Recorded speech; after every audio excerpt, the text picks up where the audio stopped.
Hello everyone, welcome back to our second level student study skills course that is being hosted by myself, Mary Scully, and my colleague Mary Shalley. In our very first webinar, we looked at understanding myself as a learner, where Mary talked us through about what is dyslexia, the different types of learners that are out there, and how to create pathways when we're studying. Then in our second webinar, we looked at how does my memory work? So how you learn, how you recall, reinforcing those learning pathways, all the different multisensory approaches that we can take when we're studying. Okay. In today's webinar, we're going to look at revision strategies. And again, if you have any questions once you've looked at this webinar, do let us know by sending us an email to info@dyslexia.ie. Okay, so that's our little intro for today on this webinar, and I'm going to pass over to my colleague Mary now to present us. Thanks, Mary. Okay, no problem. Thank you. You're all very welcome back, for those of you who attended the previous ones. And as Mary said, these webinars are recorded, and they're recorded deliberately so that you have time then to stop and start and move things forward. If something doesn't interest you or you think is not relevant to you, then fast forward. And if there's something you're particularly interested in and you want to find out a bit more about it, as Mary said, you can either contact us at the information line, or alternatively, you can just work through this program, and hopefully this will give you the strategies. And ultimately, this is your revision. So what you like is what you like. It's not what I like. Like, I have lots of suggestions of how to revise, but some of them may be no relevance to you because that is not your learning style or your learning preference. So really, you take from this what you want to take from it. And hopefully you'll get something from it that will help you with your revision. Okay, so the most important thing you have to do in any journey, and this is a journey you're on, you've signed up for this journey, your teachers have agreed that you're capable of the levels that you've been put in for. You would not be put in for these exams if you weren't capable for them. So regardless of what level you're doing or the number of subjects you're doing, along with your teachers 2 years ago, they decided this is the path for you and you're well fit for this path. So you're on this road now, you're well on the road, you're coming to the final destination. And that's the way you have to think about it. So every single journey starts very, very slowly. And now we're at the stage where you still have plenty of time, but it's just to ramp up that wee bit extra effort to get over the finish line. And that's really what you're aiming to do. So there are different phases in this journey. You have to prepare it, where you get all your stuff organized. And this is what you should be doing now. You should be getting to the stage now where you're starting to finalize all your stuff organized. It's not too late to start, but what you need to do is get all of your preparation done, where all your stuff is organized so you know where to find it and it's easy access. And then you need to learn it, where you do things which will help you remember what you need to know. So you need to practice learning, and we'll talk about strategies to do that in the next couple of slides. And then you have to test it, where you find out what you know or what you need to revise again. This is the hardest thing to do, because we don't want to know what we don't know. It's nice and safe being in this environment where you can read a book over and over again, you can write out notes, and you think you're studying, but the only person you're actually fooling is yourself, nobody else, because you can spend hours in a room and not actually achieve anything, where you could spend 30 minutes in a room and achieve far more. So we need to be thinking about what are we actually learning, and test yourself, do the tests, and you will fail them at this stage. You won't be expected to pass them at this stage, but this is the learning. You don't want to go into the examination in June or beginning of July and suddenly sit down and realize then, actually, I don't know this. And all of the time you have spent has been wasted. So you need to prepare it, you need to learn it, and you need to test it. You need to go through all of those three phases in order to be an effective reviser. And I guess, well, Mary, that comes back to one of the things you said in the second webinar, that there's people there to help you, isn't there? Like, there's very willing volunteers of parents at home, or siblings, or a friend or a peer, whatever, and they can help you test it, can't they? So you go away, you learn it in whatever manner you learn well, by kicking the ball against the wall, or by revising, by highlighting, by reading, by hopping, skipping, saying it weird or whatever, and then you're tested on it by your willing volunteer. Yeah, because I know as a parent myself, like, I was desperate to do something, and I know I was really annoying. Like, hindsight's wonderful looking back. My boys have moved on from that stage, And I know I was really annoying, knocking the door. Do you want a cup of tea? Do you want a Yeah. sandwich? Do you want anything? I wanted a job to do Hmm. because I wanted to contribute and I wanted to help them. But very often parents don't know what to do. Yeah. And that's when we become annoying. Like looking back now, I think I can cringe, but how annoying I probably was to my children during their examinations. So give your parents jobs to do. Yeah. And testing you is a great thing that they could do, is to go over, read the questions out to you so you don't have to spend time writing them out if that's a struggle for you, but orally talking through the questions and helping you formulate ideas. And your parents will sit with the answer sheet beside them and they'll say, well, you missed that wee bit and you missed that wee bit. You know, it's really, really useful strategy, and also makes your parents feel as if they're helping you because They're they want to contributing. help you. Yeah. They're contributing, as Mary said. Yeah. So how do you get started? Allow enough time to complete your homework. Now, you probably won't be getting much homework at this stage, but if you are getting homework, you need to build it into your plan. Like I say, most of you have probably finished with your homework, but if you're not, you still need to make sure that that's built into your revision plan. You can't just disregard that and say, I'm doing revision here. Study at the same place and time daily. In other words, get a routine, whatever routine suits you. Some of you will be morning people, some of you will be night people. Like I work better at night. That's just who I am. Like, I have great intentions of getting up at 6 o'clock in the morning to do something, and it never actually materializes. And then you feel guilty and feel bad about yourself because you've set yourself an unrealistic target that doesn't matter what time you study at. So if you study well at night, then set your timetable to work later at night and get up a bit later in the morning if you're not at school just now. And review and revise on a regular basis. Don't rely on your short-term memory. In Yeah. other words, don't rely on this sense of cramming the night before. Yes, that's great for getting facts and information into your head, but at this stage, you need to be getting things into your long-term memory and looking at strategies to get it from your short-term memory into your long-term memory. And the only way you can do that is this repetition and revision on a regular basis, the same time every day if you possibly can, and getting the routine, the same place, that you have a quiet place to study if you can make it available for you. Allocate time for organisation of revision materials, looking at websites and things like that. And this is another thing that parents can help you with, or anybody in your house or anybody that wants to help you. You know, they can look for stuff on websites for you. Say, I'm really struggling with this aspect of photosynthesis. See if you can find somewhere in the website there's a nice, short, sharp definition of it. Or could you go to the past papers and the parent could trawl through the past papers, find the answer to that question you're looking for, and give it to you. That's saving time. And at this stage, that's what you want to do. Make the best use of your time. It's not the amount of time that you sit at a desk that counts, it's how effective that time is. So allocate the time for organisation of revision materials. Get everything you need to get to learn. Plan your revision strategy. So what am I going to learn? How am I going to learn? When will I have it learned by? When will I test myself on this? Have a space is available to you when you need it. Now, we're not all in a great position. We all have a room of our own and we all have a lovely space in the house. Some of us might have to work at the kitchen table. Like my husband actually studied for his A-levels in his aunt's car because they had nowhere in the house to study. And you study wherever you can, somewhere that is quiet and that is belong to you, and have a conversation with the other people you share a space with. You know, if you share a room with your two brothers or whatever, then you say, look, I really need this room from 6 to 9 tonight. Will you just go somewhere else? Will you spend the time in the kitchen, the sitting room, have that conversation, and that cuts out a lot of the anxiety and a lot of the rows when you start rolling. I'm studying, but you haven't told anybody you were studying. So have that conversation to make sure that a space is available for you if you're not in the position where you have your own study space.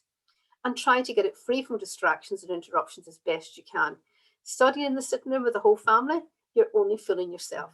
Studying at the kitchen table around tea time when everybody's making the dinner and making this big show that I'm working really, really hard, and people say you're doing a great job, you're working hard. You're actually not. You're only fooling yourself because you're not learning. There's all of these distractions around you. And we've already mentioned Facebook, phone, all of those other things are all distractions. This is not the journey you're on. You're not on the journey of being the most important person in social media. You're on the journey of getting through your exams. So you need to change your mindset for these next 6-7 weeks, because that's all it is. Change your mindset completely, remove the distractions, find somewhere that you can work and you're comfortable working and you have that space available when you need it. So that's some really good tips there, yeah. So to get yourself into the right mindset, isn't it? And then just deciding, okay, I'm going to do this and I'm going to do it by X, Y, or Z, and just carrying it out then, isn't it? Yeah. And like all of the research is saying there are 3 cogs to revision. In other words, a cog is just a cog in a wheel, makes something turn around. Any of you who have gears in your bike would see the cogs in the wheel. And basically what this means is all of these things need to work together, because if what you just do one thing, then the other 2 won't fall into place and nothing will happen. They all need to click together to eventually you actually are ready for your examination. So the first thing you need to do, the first cog, the first essential component is check what you need to revise. Be realistic. Don't start revision with what you can do. Use a revision guide and look at the course content for your subjects. So look at all of your subjects and say, right, look at your syllabus. The teacher will be giving you a lot of help at this stage, because there's been a lot more guidance given out with regard to what you need to do for these exams this year than in any other year. Make sure you have that guidance, and make sure you've spoken to your teacher, that you weren't off on the day that was given out. Make sure you get that. And then what you do is you color code it. Red, amber, and green. Red is the stuff, I don't know how to do this, so you're going to have to spend a bit more time in that. Amber, sort of okay, I'm getting there with it. And green, yeah, I know that. But because you know something now, doesn't mean to say you forget about it completely. But you just need to categorize things to know what you need to move the red to the amber to green. So you're trying to move things down that progression. So you would hope in a week's time, maybe there's something you've allocated as red, it's now moved into the amber, or even moved into the green. So what you want is the time the exams come, that everything's in the green, that everything you need to revise is in the green. There might still be some things in the amber, but you shouldn't have anything in red, because this is the time to find out how to do something that you don't know. And then you need to know the content, the facts, summarize and learn, read and learn the main ideas. Check the ways to revise, I'll ignore that bit in the next page, but really look at this idea, check the way that you have to revise. What do I need to know? And this is really important, and we'll talk more about this when we look at examination techniques, that you don't spend time learning things that are going to be given to you in the examinations. So look at the exams and look, do they give you tables and maths? Do they give you equations? Do they give you any quotes in the English? Do they give you any help in the English papers? What do they give you in your exam? Check and make sure you're not wasting your time learning something that's going to be sitting in front of you in the exam. And the most important thing that you can do is practice exam questions. And we're going to spend the next couple of webinars talking about this. You know, do it first without the notes, with the notes, and then without the notes. And under time conditions as much as possible. And highlight the keywords and command words. We're going to talk more about the exam, because the exam is a technique, and we'll talk more about that in the next 2 webinars. So you need to do all of those 3 things working together in order to be an effective reviser. And at this time as well, the teachers will be letting the young people know what's likely to be on the exam papers as well, aren't they? They will have studied the last few exam papers to say, okay, this poet is likely, or that author is likely, or in history, where we reckon these essays will be coming up. So you do have lots of opportunity to narrow down your content that you're going to be revising, don't you? Yeah, you really do. And it's taking advantage of what the expertise is being given to you. Yeah. Because sometimes as young people, you know, we think we know it all. We think we know, well, when we were young, we thought we knew it all. We think, well, I don't need any help with this. Take the help that's given. People want to help you. Take the help that's given. Yeah. The teachers have researched the papers. They've looked at it. They've got lots of guidance from the Department of Education. They know the format. So take any advice that they are offering to you. Any revision classes they're offering to you, take them, because they're really, really helpful. And you think to yourself, well, sure, I can do it better myself. I'm not going to waste my time going in there, but some of them will be really, really critical. So have a good look at what teachers are offering you and take advantage of that. Great. Okay. Now, starting early, scientifically proven. Now, this is starting early now, because people think starting early, starting 2 years ago. This is a 2-year program. You haven't been sitting doing nothing for 2 years. No. You have been revising all this time without actually realizing. This is the time now to actually consolidate your learning, because you do know so much of it. And as I keep going back to it, find out what you don't know. And this is the time to learn that. So relearn a topic. The next day, go over the topic again. A week later, go over the topic again. A month later, go over the topic again. So you're going to start a topic today, and you're going to relearn it from what you've done already. And then you're going to go over it again a week later, the next day. Then you're going to do it a week later, and then you're going to go over the topic again. And this is called interleave learning. We'll talk a little bit more about that. And basically what it's doing is spacing the learning to give you time to learn and process what you've actually learned. So you don't do everything in the one day. You're not going to learn photosynthesis or the whole load of quotes from Shakespeare in one day. You're going to have to go through this process till you eventually know it, and it's very, very solid. Okay? And then the crunch time, every day a week before the exam, go over the topic again. So every day, if you're a week before the exam, take 5 or 10 minutes, and you're not going to be able to do everything every day the week before exam because the exams are all crammed together. But you need to go over the critical things that you're not sure of and the critical things of testing yourself. And that we'll talk maybe when we're doing exams about the revision and planning and things for that there. But the most important thing is that you cannot expect to learn a topic in one day and think that's it done, because in 6 weeks' time you'll have forgotten it completely. So And you're shifting the knowledge from your short-term memory to your long-term memory by doing this. Yeah, that little bit of repetitiveness. And then this is just another wee slide reinforcing the same thing again, but just like I can't reinforce this enough, that this is the process you need to go through. And there's lots of different topics and lots of ways of referring to this, different numbers and processes, the cogs in the wheel, the 4-step process. And I'm reiterating the same things again. You need to timetable and be organized, sticking to it and adapting it where possible. And don't beat yourself up if you suddenly put in 6 to 8, I'm going to do coastal geography or something like that there. And all of a sudden, friends come in or something like that, we're allowed to meet people again, and or maybe something happens or you're watching a film on TV and you really enjoy it. Don't beat yourself up. Just move that time to the next time. That's important. It's not lost. So things happen. Some days we just don't feel like working, and some days we could work twice as long. But the key thing is when you've got a revision time to, you stick to it as much as possible. And if you have to move things to the next day, so be it. However, if you're moving things on a regular basis, then you need to look at your revision timetable and think, this is actually not working for me. I need to look at this completely and make it more effective for me. Creating and organising resources, mind maps and flashcards, we'll talk about them in detail. Look at the mind tricks, things like mnemonics and all the rest of it, we'll talk more about them as well. And the key thing you must do, which we don't want to do, is a scary place to go, is practice the past papers. They're all available online, and all the mark schemes are available online. They're the most effective revision that you can do is to practice your past papers. And then that leads to understanding, obviously. So you need to know what you're learning. For a writing subject, this will be information such as quotes, definitions and explanations, examples. If you're reading, for example, a book and they talk about maybe a character who shows danger or something like that, how do they display danger? And then you'll be able to give an example of somebody in one of the characters that would just be the way that they are always angry, or they carry a gun or something like that. Look for concrete examples from the text you're actually using. Look for arguments for and against.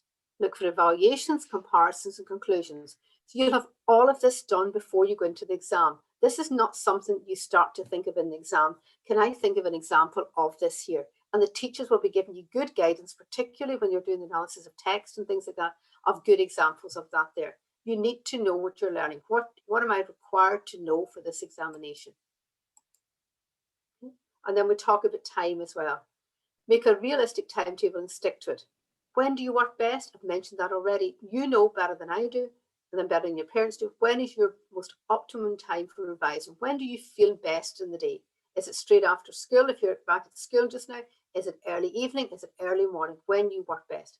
Plan your day, and you need to include targets, treats, meals, and time to relax and sleep.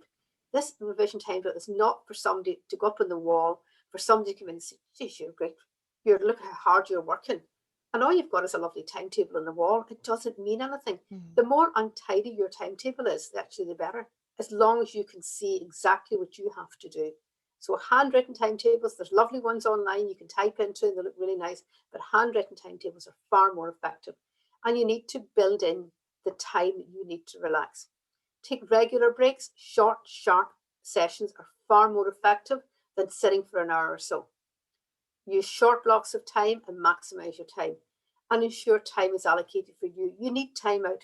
You're not going to be able to sustain it from now to your examinations.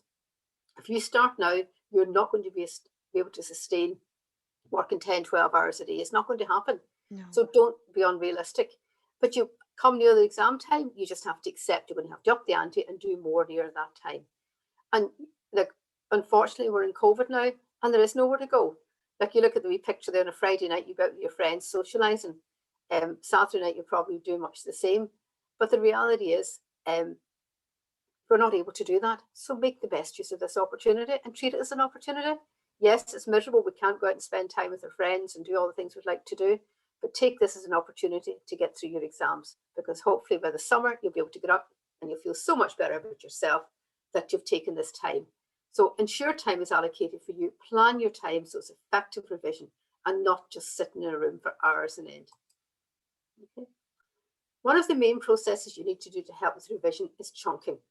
So you take this simple paragraph here. The average person is taking 4 numbers or words at a time, concentrating on revision for a maximum of 45 minutes at a time, and remembers information best shortly before bedtime.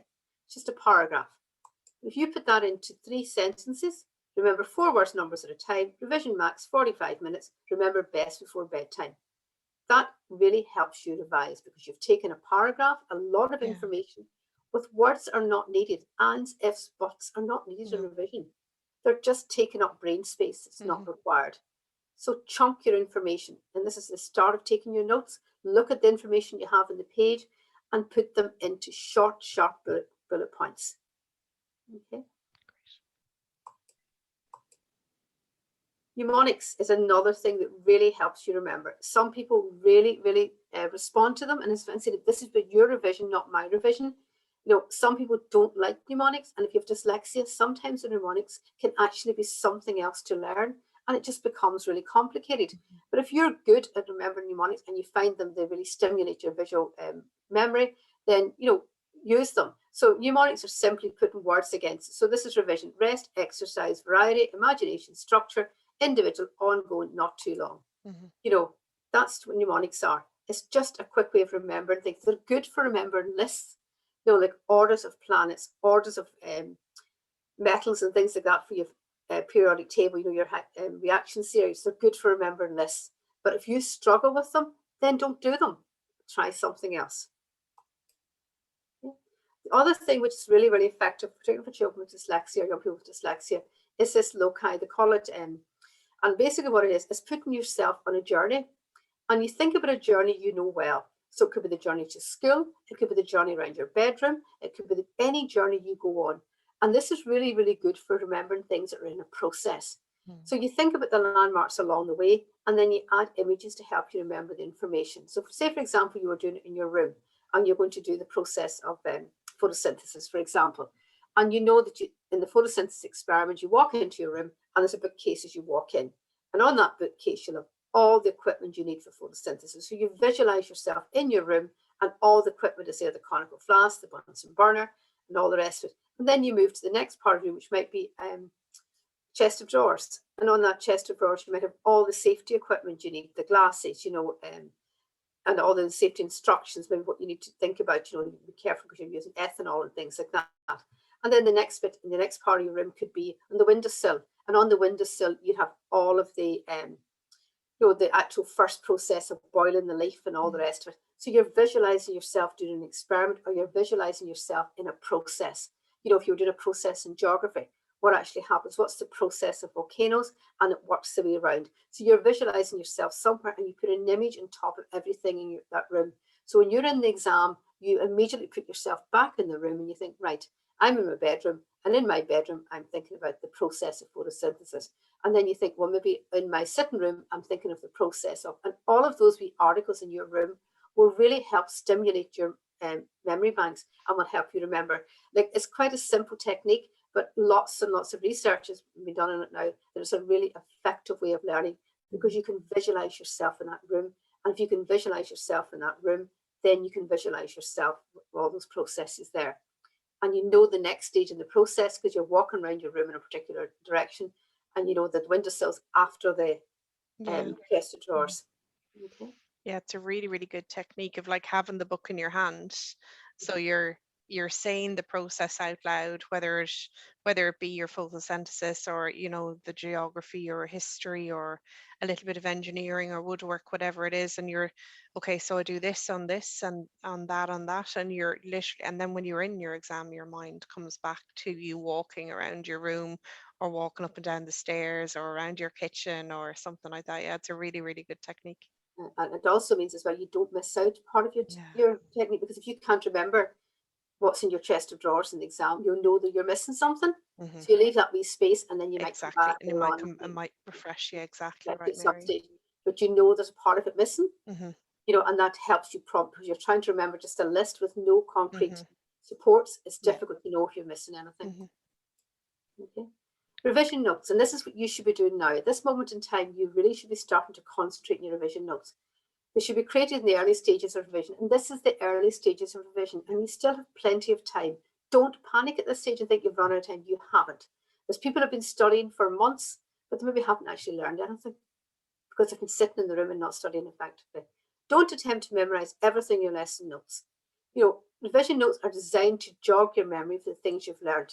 They're not meant to be full reports on everything you've done. And don't fall into the trap of just reading the book. This is passive learning. This is when you fool yourself and you think, I've sat in there and I've read that book for an hour and a half, aren't I great? And you've wasted your time, to be perfectly honest. Mm-hmm. You have done nothing with the information. In order to be able to revise effectively, you need to be able to transfer your information into one format or another, because that is the only way you'll actually learn effectively.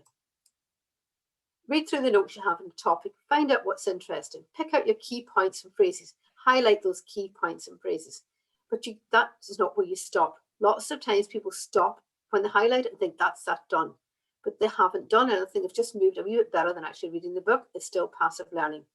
Pick out any important diagrams, tables, graphs, or formula, and see what you need to learn there. Okay. Read through the rough notes you've made, make sure they contain all the important bits, write them out again, and turn your revision notes into small and easy to handle revision cards. So eventually your revision note should be a card with 3 or 4 sentences on it, not pages and pages and pages. Mm-hmm. We small cards, and do it that way. So you'll be able to ease of access to them. You know where they are, put an elastic band around them, and that's where you can look at them quickly. And that's where Usually, that's where your chunking theory comes in, isn't it? yeah. So you've taken a large piece of information and you've just condensed it down to that really fundamental, important piece of information that you just need to look at before you walk into your exam. Yeah. So, and use your own words. Don't rely on other words or words from text. If you can Yeah. possibly put it into your own words, unless it's a definition. If it's a definition, learn the definition and the words you've been told to. That is so much easier than trying to put a definition into your own words, because it gets more cumbersome. Just learn the definitions. That's what the examiners are looking for. Make sure your notes are well spaced out. Headings, bullet points. Don't have too much in a page. This is for you to actually flick through and learn it. And use large writing, important keywords in capitals, use colour, make them manageable for you. So you can access that card, you can pick it up and you say, this is a topic, and this is my French vocabulary here. This is the verb être or whatever, and you have the verb sitting there on that page written, or this is my French vocabulary, and I have all about myself and my family. You have a couple of pictures and the name, the boy, and then you have the picture beside it. It's a garçon here, I think I'd go for a boy, and then picture the boy beside it. So you have those key messages there that you need to learn, and they're your revision. So don't worry about what anybody else is going to think of these cards. It doesn't matter how silly or how daft they are, as long as information is there to help you remember. Coloured pens, bright notes, highlight and underline important points, use diagrams and pictures whenever you can, particularly if you're a visual learner. Put diagrams or pictures on to help you remember. And have plenty of white space, or plenty of space on the card. Doesn't necessarily have to be white, but plenty of space so it's not crammed with information, so you can see the information easily. Make multi-sensory notes. In other words, how do you make your notes manageable for you? So you've got them, you've taken your time, you've written them out, you've condensed them. So how am I going to learn these? So that's when you start to think about being more creative. You're far more creative than I'll ever be. So play different music for each topic. So you're learning something, we play a march or something like that there, stomp around the house to a march. It doesn't matter what MD thinks of you. If this gets you the results, this gets you the results. Yeah. Crazy associations, crazy association with something you have seen in film, something you've seen in YouTube or something like that there. Make these associations with some of the things you're learning. Color coding is really important. So if possible, have your definitions for geography in red, your definitions maybe for history in blue, your definitions, so it helps you in the exam. If you're trying to remember, think of red things. And it's amazing how quickly your brain will start to make those connections, because it knows where to look. You want to give your brain as much help as you possibly can to get from the long-term memory back out again. Make up a dance routine and do a daft dance around the house in your room. Shut the door, nobody will see you. And then when you have that dance routine, when you're doing an exam, imagine yourself in your room doing that silly wee dance with all the wee bits and pieces you have to remember. And then we talked about the visual map, that's the Loci as well. Make it multi-sensory.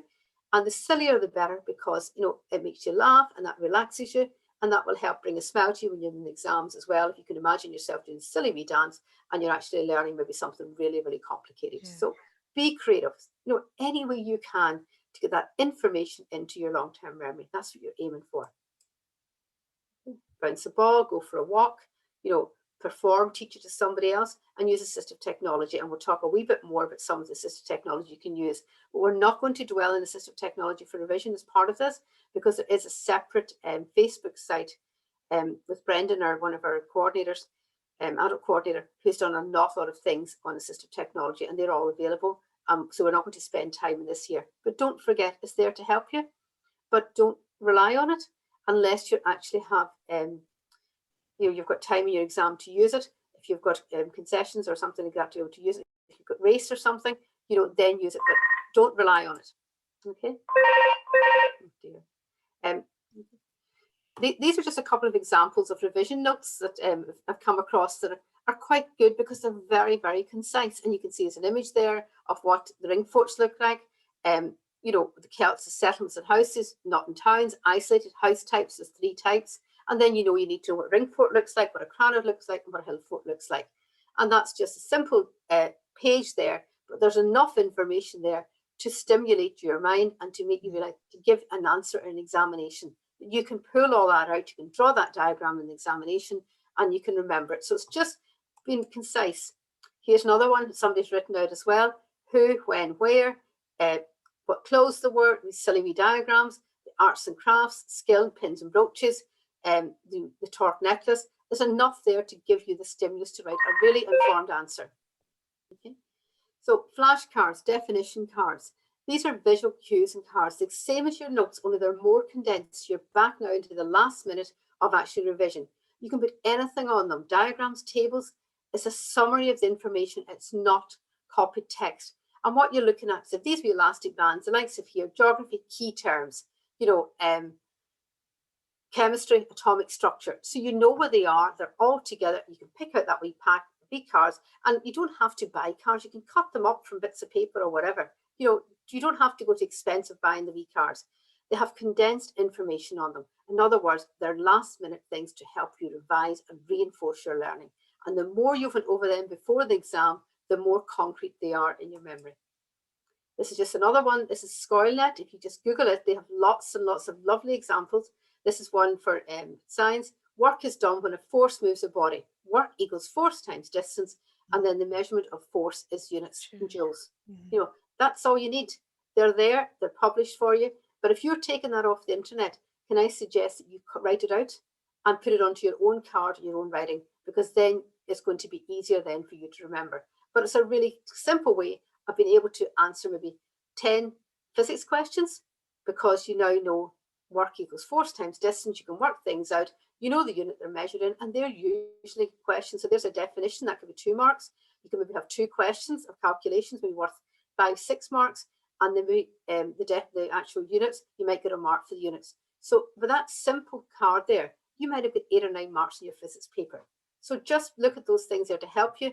But if you are taking them from the internet, like ScoilNet or any of those sites, make sure that you rewrite them yourself on your own card, and it just helps reinforce the learning. The other thing is the look, cover, write that you've done when you were learning your vocabulary in primary school, particularly. Look, energy is the ability to do work, and there's a different types of energy. Cover it, write out these different types of energy, and then look at it again. Can I actually do it? So basically you're testing yourself all the time. And if you're into mnemonics, that's a really good list to do with mnemonics, the different types of energy, because you're going to be asked that somewhere in your exam. Yeah. You might need to, and usually it's a heat transfer and something like that there, and there could be 6 or 7 marks in that wee table, learning that wee table. So if you can learn mnemonics, use them there. Okay. Record yourself. reading notes and listen back to them. All iPhones have free voice recording software. Your computer has free voice recording software. If you don't have anything, type voice recorder into Google, and you can create a song of your notes, create your own song, and replay it back to yourself, or even a playlist, a very low playlist, and you're talking over the playlist like a DJ. Anything you can do to get this information in and get this information out. And by recording yourself and listening to it over and over again, particularly if you're out for a walk or whatever, and making a silly song up with it, or a song you're really familiar with, and we'll change some of the lyrics to go with your own information. And this is the same thing with flashcards. Definitions, you really should get these from the examinations. Look at the examinations, look at the mark schemes, and they will give you the definitions that the examiners are looking for. So they're usually short, sharp, and concise. So find the definition, put it on the front, what you're actually, the word you're trying to define, and on the back, the definition from the mark scheme. And that's something somebody could help you with. You could say to somebody, I have all these words to learn, but GDP, what does that mean? And you can get your somebody to go to the exam and mark schemes in your geography, and they could find that definition for you, write it out for you, and then you make sure you do something with it. If somebody gives you a definition, you don't know it, you just have it. So you need to rewrite it out yourself. But they're the type of things that somebody could do for you. Okay. Look at it, say it, cover it, write it, check it. Timelines, keywords, key equations, all can be learned easily by using this method. That's the repetition. Look at it, say it out loud, cover it, in other words, check, do you know it, write it out, and then check it. And that's just what I was saying earlier. It's really important to do all of those things in order to be able to learn the information. Okay, so that's a lot of bits of information with regards to revision techniques. And then we're going to do another one as well, which is going to explore this further. So hopefully you've got some benefit from this afternoon. Great. Thanks, Mary, and we'll see you all back here for webinar number 4. Thanks a lot. Thank you.